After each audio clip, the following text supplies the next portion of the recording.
The race to restore Louisiana's wetlands and protect a way of life and economic driver is on. We knew we had a coastal land loss problem in Louisiana, and we knew that it was bigger than Louisiana. Billions of dollars spent on science, planning, technology, and engineering to build new land and shore up fragile coastlines and barrier islands. In looking again at coastal restoration and at energy transition, they are understood by Louisianians of all stripe fundamentally as economic opportunities with environmental benefits. Combined with the hard work of volunteer hands in the dirt and the recycling of granular materials. With the sand specifically, we're looking at how that sand can be safely and effectively used for coastal restoration here in Louisiana. Defines the head-on efforts and determination to tackle the challenges and seize the opportunities to restore the Louisiana coast.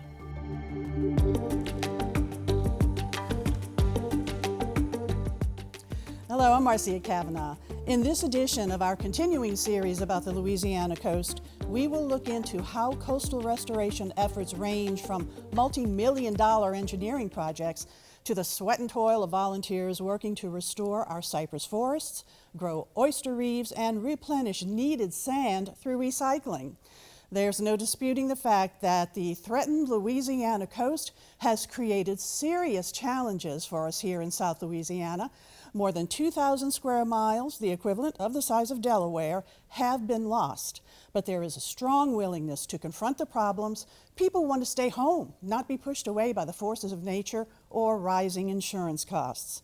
Protecting our coast is now a business, big and small, starting with a multi-billion-dollar coastal master plan and trickling down to a basic Louisiana tasty temptation. Enjoy a dozen beautiful raw oysters. People come to New Orleans for the oysters. That's what we're known for. Louisiana is the biggest exporter of oysters in the country, and it's important, I think, for people to also know the ecological benefits of the oyster shell and why that it A, can be recycled, and B, why. My name is Fiona Lightbody. I am the Oyster Shell Recycling Program Coordinator at the Coalition to Restore Coastal Louisiana. This is the Coalition to Restore Coastal Louisiana's restoration headquarters for our oyster shell recycling program. It was started 10 years ago. It was started as a way to reconnect the New Orleans restaurant industry with the coast and the seafood industry. Oyster shells are an incredibly valuable resource. By reclaiming the shell from the restaurants, we're not only helping restaurants partake in sustainability measures, we are reducing the waste that's going into landfill, and we're also returning the shell to the water, which mitigates erosion and also helps grow new oysters. We work with a local recycling company called R&R Recycling. They pick up shell from restaurants 3 or 5 days a week. And then all of that shell comes down here to our restoration headquarters, where it cures in the sun for 6 months to a year and is turned every so often as well. By the time it's ready to go back into the water, it's essentially rock. Oysters are called ecosystem engineers because they encrust on each other and they build up quite a solid structure, and that's the oyster reef that we see today. We have built 5 recycled shell reefs as of this year. These oyster reefs underwater act as a sort of speed bump for this big storm surge push of water. It's slowing erosion of the marshes around, and then also it's going to help prevent all of that water hitting the coast right away. My name's Carlo Clessi, and I'm the co-owner of Clessi Seafood Restaurant. There was quite an abundance of shells left over after the business that we have, and we wanted to make the best use of it. And we figured, hey, if we can help the coastal erosion prevention and in the seafood industry as a whole, what better way would it be to join the program? Right now, we're actually up to about 80,000 pounds of shells that we've been able to contribute to the program. There's a logistical advantage because I don't need to physically just dispose of the shells. The program actually collects it. In addition to that, there's actually a tax credit that we do receive at the end based off the poundages that we're able to provide. We work with about 30 restaurants right now. It's our hope that restaurants that are participating in the service right now will see that benefit and just help spread the word more about the program itself and also why recycling your shells is important. It helps the restaurant, of course, it helps the seafood industry, and it helps prevent coastal erosion. You can't go wrong with that.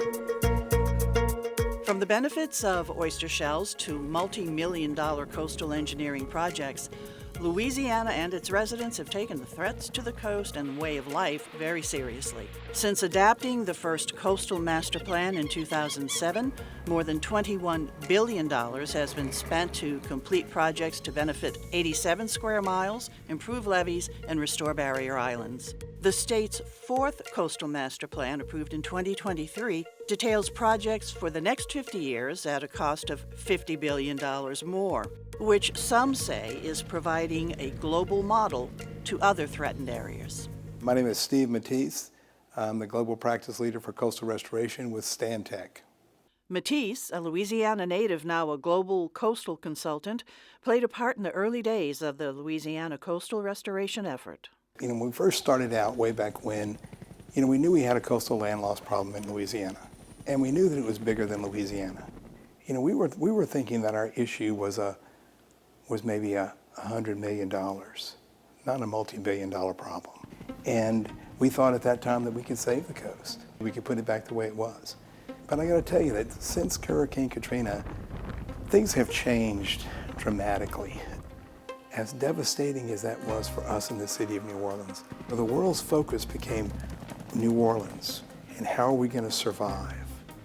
And so we've taken that opportunity to tell our story in Louisiana, and then they're starting to recognize that their coastal areas are threatened too by climate change.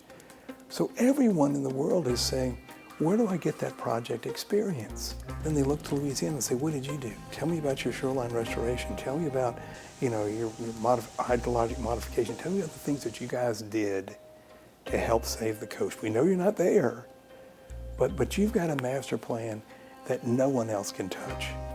Michael Hecht, President and CEO of GNO Inc., recognizes the strides made by the state's coastal strategy, but feels more work needs to be done. First of all, obviously, it has to have material impact on the sustainability of the coast.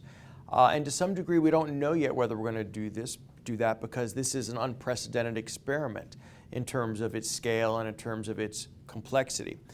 But I think another part of us becoming a model is that we're going to save the coast when it pays for itself.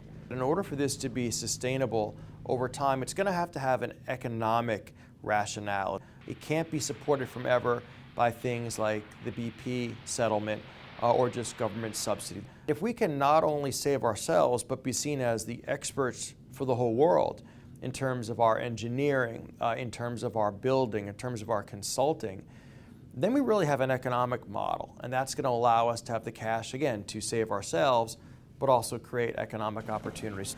Quantitatively, we know from the Coastal Master Plan that it's projected to create over 11,000 jobs. And those are obviously building jobs, civil engineering jobs. But then the next question is, are we actually training our local population, our local residents to get those jobs? And then finally, and I think this is really important, we can't change the weather, but we are in charge of our engineering. And if you look at a disaster like Katrina, it was actually not a natural disaster.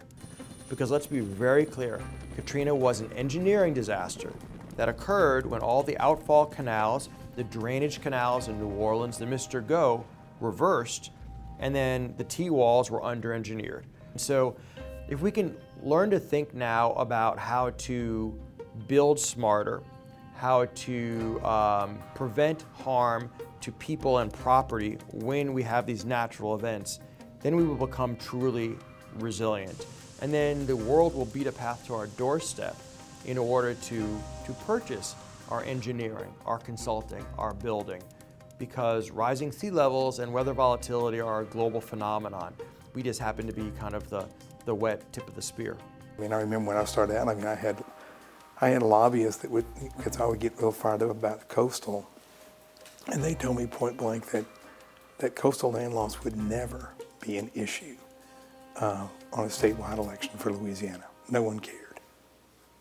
And I look at it and I'm like, how wrong they were. There's a lot more to do, But if we don't do it, what we lose, it's important not just to Louisiana, but it's important, to the rest of the nation. Understanding the importance of saving the Louisiana coast while reducing landfill waste was the motivation behind two Tulane University students, Franziska Troutman and Max Stites, to establish a business with a title that reflects their perspective, Glass Half Full.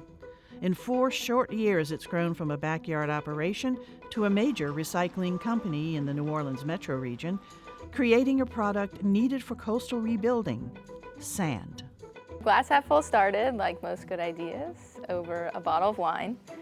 My name is Franziska Troutman. I am the co-founder and CEO of Glass Half Full. My co-founder and I were drinking a $2 chuck from Trader Joe's when we realized that, like most bottles in the state of Louisiana, it would end up in a landfill. And we thought that was pretty silly. And once we remembered, really, from like middle school science class that glass comes from sand, we knew that if we could turn glass back into sand, that sand had so many local uses. And so we kind of jumped into action once we realized that.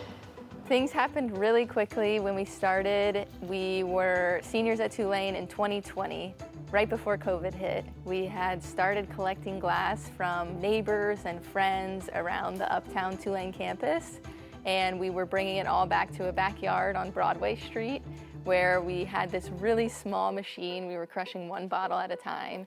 And almost instantly, things became overwhelming with the amount of glass we were receiving, the amount of support that people wanted to give us. After COVID, we moved into a very small facility uptown that we quickly filled with glass and grew out of. And then we're in the facility that we're in today, which is 40,000 square feet. We now recycle about 4 million pounds of glass every single year. And we pick up from hundreds of bars and restaurants around town, as well as residents in the area. So once the glass reaches the facility, we put it through our processing machinery and turn it into a mixture of sand and gravel. And with the sand specifically, we're looking at how that sand can be safely and effectively used for coastal restoration here in Louisiana. So in 2021, we partnered with Tulane University scientists and researchers and were awarded a National Science Foundation grant that supported 3 years of research looking at utilizing recycled glass sand for coastal restoration here in Louisiana. And all that research has been going so well that it's enabled us to do implementation projects with partners like CRCL. And also, we just completed our islands project where we built 2 islands, one with recycled glass sand and one with native sediment, and we'll track the differences over time. This is our, we call it medium sand, so it's not the finest sand that we make, it's not the coarsest. And this is specifically the size that researchers determined was the most effective for restoration in our wetlands here. I think we're up to over 300,000 pounds of sand that we've put out into coastal projects. And it's not to say that we think we're solving these huge solutions with turning glass into sand, but I think we're contributing to the solutions of these 2 major issues facing our state. And that's the whole reason we're Glass Half Full. We want to be a part of those solutions and continue to improve that. In addition to community support, Glass Half Full also won the 2021 Startup St. Bernard competition, created by the Miro Foundation, which is also helping the business relocate to St. Bernard. Miro also partners with the Coalition to Restore Coastal Louisiana in the Oyster Shell Recycling Program and tree planting. Coastal advocacy groups often gather at the Foundation's home site at Dockville Farm on the banks of the Mississippi River. As the Miro Foundation, we love to host community events. We use Dockville as an outreach tool. On a recent spring evening, groups with the Central Wetlands Reforestation Collective came together to recruit volunteers to help with planting trees in the marsh to boost the growth of South Louisiana's coastal forest, which has been decimated by coastal loss. We planted 3,900 trees, which we didn't really at first anticipate to do. By engaging the community in these meetings and letting them know about become more aware about what their efforts are doing, just makes for a stronger community. Hi, good, thank you. Metairie resident Missy Landry heard the call. So, and this is strictly just the planting of the trees, of the saplings, and so some of our main programs are revegetation, so that's going to be tree plantings, maybe marsh grass planting. I believe that everyone should have input and help in some capacity so that we actually have a state and a coast left for our children, grandchildren. These are all from seed from last year. These are cypress. This is only a year, you know, it's already to the bottom here. You can see some of the roots there. My name is Blaise Pezzold. I'm the Coastal and Environmental Program Director for the Miro Foundation, or Dockville Farm. So the Miro Foundation owns about 26,000 acres outside of levee protection. The majority are in St. Bernard Parish. As we keep losing that land, it makes us more and more vulnerable to storm surges. We want to try to slow down our land loss rates so we slow down our flooding, if it's possible. But my job is to focus on that, try to stay positive, try to build coalitions within the coastal communities, because there's a lot of division at times. This was our first year of planting. I want to say we did around 7,500 trees this year. Over the next 3 years, we'll do the same. So it's about 30,000 trees and 30,000 native grass plugs in that one basin. And the central wetlands is an area that spans from the lower 9th Ward, the triangle back there, through Chalmette and Araby, all the way down to Verret. This is a really catastrophic event that we're living through, in a time that we're living through, but we also see that huge opportunity to make up some ground there. I know just from the events that I've done, we just get more and more people, and I feel like we're actually building more of a local volunteer base, which is something that wasn't always there. We're getting these midweek kind of regular folks that'll come out there and plant with us and have a good time and feel like they did something good for their community, and it's really nice to see that. And Missy Landry can be added to that number. All right, nice to meet you. I'll see you there. Okay, nice talking to you guys. Yeah. Along with the major engineering projects in the Coastal Master Plan, community engagement is a big part of the effort to restore the coast. From the St. Bernard communities hugging the Mississippi River to those nestled among the bayous in Lafourche and Terrebonne parishes, residents are involved in the coastal restoration effort as wetland loss creeps closer and closer to home. My name is Michael Massamy, Invasive Species and Marine Programs Coordinator for the Barataria-Terrebonne National Estuary Program. BITNEP is a national estuary program, and there are 28 of them around the country. We're programs under the Environmental Protection Agency, the EPA, which long ago carved out special protections for estuaries, which are nationally significant. They're highly biologically productive areas, they're coastal areas where rivers meet the sea, and they require special protections because they're important nurseries for fisheries. In coastal Louisiana, our estuary is particularly important because of the Mississippi River and because of the vast and diverse cultures and populations of people that have settled here over the centuries. The Barataria-Terrebonne National Estuary Program began in 1991, and by 1996 we had a comprehensive conservation and management plan put together to try to preserve and protect this estuary. We use the stakeholder approach, so the management conference is an example of this stakeholder-driven approach. So there's representatives on this management conference from the shrimp industry, the chemical industry, oil and gas, various universities, state, local, and civic governments, federal resource agencies, the Coast Guard, parish leaders. So it's a very broad-based mix of individuals, and you know, when you put the oil and gas guy next to the shrimp guy, they don't always agree on the best solutions for the estuary, but when they do, that's a very powerful thing, and consensus can really drive implementable plans towards solutions. BITNEP has been involved in a wide variety of projects, from migratory bird protections, the estuary programs in general being under EPA. We're a water quality program. Water quality is a major focus of ours. Invasive species, cultural and community engagement and outreach, so basic science education, teaching people about coastal processes, which is very important for, you know, climate change and our future here on the coast. People are engaged with the environment more than they have been in the past, definitely. Nothing focuses the mind like the imminent threat of a storm approaching. People are aware of sea level rise and climate change, and people are aware of subsidence and the disappearing coastal marshes that we have. Southern Louisiana, coastal Louisiana, has become a center of excellence globally for coastal restoration. I'm Archie Chesson, the Lafourche Parish President. A former BitNep Management Conference member and coastal manager for Lafourche, Chesson is now in his second term as parish president. He's seen the changes brought on by coastal loss, the devastation caused by Hurricane Ida in 2021, and the toll it's taken on the parish residents. His focus is on what needs to be done to protect his community. Yeah, we've seen it a lot post-Ida world.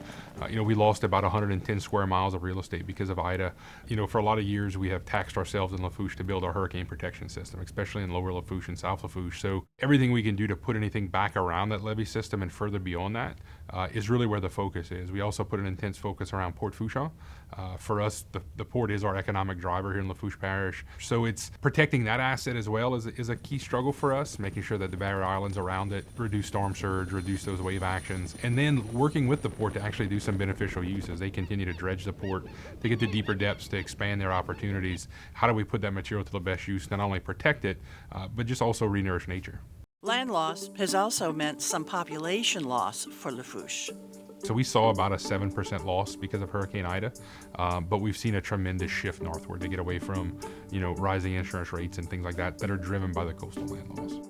But we're losing that little bit of cultural sensitivity because they're not living next to grandma and going to have Sunday lunch anymore and speaking French at the table. There are a whole bunch of groups who are, so hyper-focused on coastal Louisiana because there are a lot of potential opportunities in spite of the challenges, right? And I think for us hard heads that don't want to go anywhere, we're going to continue to focus on that because we want to continue to live here. And I think if we can get around some of the bureaucracies and some of the politics of it and actually put these things into practice and get to work on them, I think coastal Louisiana looks really well. So I think it's something that we're just going to adapt to and we're going to overcome. So how are Louisiana coastal communities coping? Will they stay or will they go? Some Lafourche and Terrebonne residents who are on the front lines of the coastal loss battle share their thoughts. My name is Haley Gamble. I work for Louisiana Sea Grant. My name is Jonathan Foray. I'm the Executive Director for the South Louisiana Wetlands Discovery Center. I'm Kerry St. Pé. I'm the retired Director of the Barataria-Terrebonne National Estuary Program. Dwayne Bourgeois. I'm the Executive Director for the North Lafourche Levee District. Teresa Dardar with the Pontotoc Indian Tribe. When I grew up, people lived in relative safety, but nowadays, as we lose the coast, as we lose the land masses between us and the Gulf, it's increased the effect of storm surges. There's nothing to protect us anymore, and it's because of the threat of your house being destroyed. It's because of the increase in insurance rates, people just moving away. One of the things that we saw after Ida was the destruction of a lot of our community gathering spaces, not to mention the schools. And we're seeing a lot of those things now moving north. So if they're having to travel north for those amenities, then people are just gonna naturally begin moving to where those amenities are. And it was definitely the culture and the sense of community that drew me here, but being a young person and trying to make a community of young people is very hard because there are not a lot of young families that do have the opportunity to stay, I think, and they are choosing to move. We've lost a lot over the years, and so we've lost a few families after storms, but usually they all want to come back, like after Ida. So we've lost 3 families, but we've lost so much land. We are seeing things changing. We're seeing the salt regime much further into the basin than it was before, but we're also seeing that we are turning the tide. We are making a difference. Unfortunately, we had to draw a line in the sand, and that leaves some people out and it leaves some people in, and that's a difficult thing, but we had to work with the resources we have, the natural ridges. But right now, we're just trying to get that first level of protection on the ground. The loss of population because of a land loss issue points to the conclusion that we need to restore it quickly. We have to rebuild it with sediment, and you could sustain it with freshwater diversions. You can do it quickly, but we have to do it quickly. So I work very extensively with the commercial fisheries, specifically shrimp, and we see a lot of different things happening in that industry that are very bleak and dire. Graying of the fleet, so the fleet captains are very old. I think there are some that are maintaining hope that give me as a young person and having a young family hope and an opportunity to be here. I feel that we're constantly put under the stress of surviving the next storm and picking up the pieces. As much as I want to live here, as much as I want to stay here, it's going to be inevitable that there's a shift. I don't want to say this. I think we're past being able to save things and successfully live as communities, especially in Southern Terrebonne. I'm just seeing it with the insurance rates. Like, people just can't take any more. Well, we have hope. We plan to live the rest of our days, in Pointe-aux-Chenes. But we're trying to save our mounds because we don't want to desert our community because our ancestors are there. I think, if nothing is done on the outside of the levees, well, I think, eventually our communities will be lost. You can't lose hope. If you lose hope, well, to me, you just assume lay down and die. We can't rebuild Louisiana as it was 100 years ago. There's more tendency for, I would say, the older generation to keep just moving up, but say we're not really leaving the area. And the younger generation is much more flexible in the idea that, well, I could kind of get further away and then come back and visit and not lose everything. We've got a big oil and gas sector right now, right? But there's a lot of strain on the oil and gas sector right now. If we don't protect this same infrastructure with some of the things we're trying to do, it's that same infrastructure that's going to do the renewable energies in the Gulf of Mexico. And we're seeing the ability to adapt to those things, which could keep everything together, right? People have to have a job to stay here too, and it's not just about the culture. As long as we can maintain some of the land and some of the industry, and I'm talking fisheries and as well, then we maybe have a chance of holding on some of the culture. I have guarded optimism that we are able to stay here, right? But we need help. We need this to get out there and show the federal government that we need help and we're worth saving. And that's kind of where I feel. I agree. I agree. We're worth saving. The fight to save the coast continues at different levels, from big projects to using everyday items, in an effort to protect what we have today and build it stronger for tomorrow. Looking to the future also includes nurturing a workforce to get the job done, because meeting the challenges and seizing the opportunities to restore the Louisiana coast will continue for generations to come.